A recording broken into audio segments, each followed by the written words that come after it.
You have got to wear what you want to wear. If you feel beautiful and confident in a certain item, go for it. Like, I don't care if you have 2 followers on Instagram or 1 million followers on Instagram. You post that selfie and whatever clothes you want and you will look good, and it doesn't matter because you're doing it for you.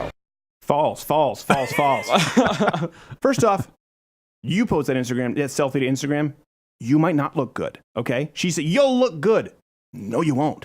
Most of the time you won't, especially if you're taking your previous guidelines of, I hate the word flattering. I don't want to wear anything flattering.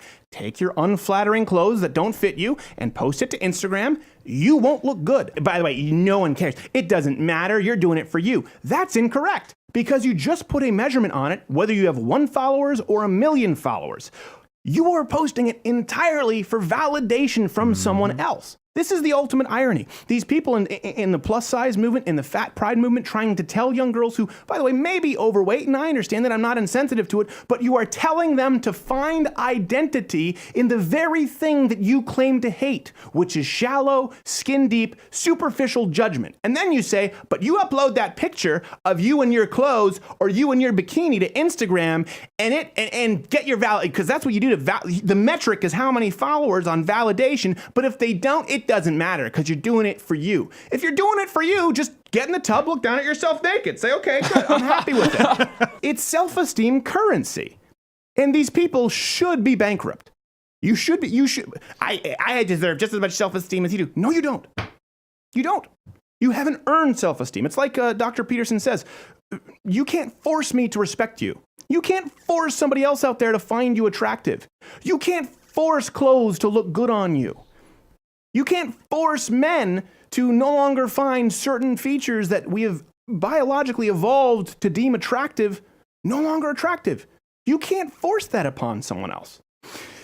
And let's get into some talking about unhealthy body images for one. The problem here is, again, this victim culture, whether it's Black Lives Matter, whether it's 1% versus the 99%, or big fat women on BuzzFeed telling you that they don't want to wear flattering clothes, but you better like their picture on Instagram anyway. There are unintended consequences that create actual victims. But first, let's get into it. Okay, the average woman right now in the United States is 166 pounds. Okay. You're considered obese if you're over about 170 pounds in the United States, if you look at these charts.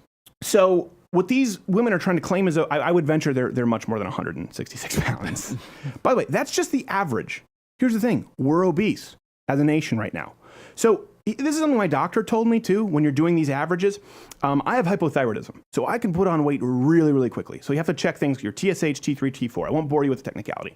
But I spoke with my doctor. I said, okay, what should my TSH be? He said, okay, there are 2 ways to look at this. Most doctors will say between 0.5 and 5 about should be your blood level of TSH. I said, okay. He said, but that's not what I do. I said, what do you mean? He said, that level, 0.5 to 5, includes everyone in society who has hypothyroidism or metabolic syndrome or diabetes. So that 0.5 to 5 includes people who would skew that scale very unhealthily. So for me, I'd like to see it between 0.5 and 2.5. And I thought, wow, that makes remarkable sense. So when you remove people who are obese, the average healthy weight for a female, around that average height of 5'3", 5'4", 5'5", is about 130 pounds. Give or take 20. As you get taller, give or take 30. We know what is healthy. And here's the thing. There's a wide spectrum there. Most guys will find you attractive if you're somewhere on that graph outside of what is considered morbidly obese. So who are the unintended victims? What are the unintended consequences here? Boys, men who are married to you, they don't expect you to be perfect. They still like seeing naked women.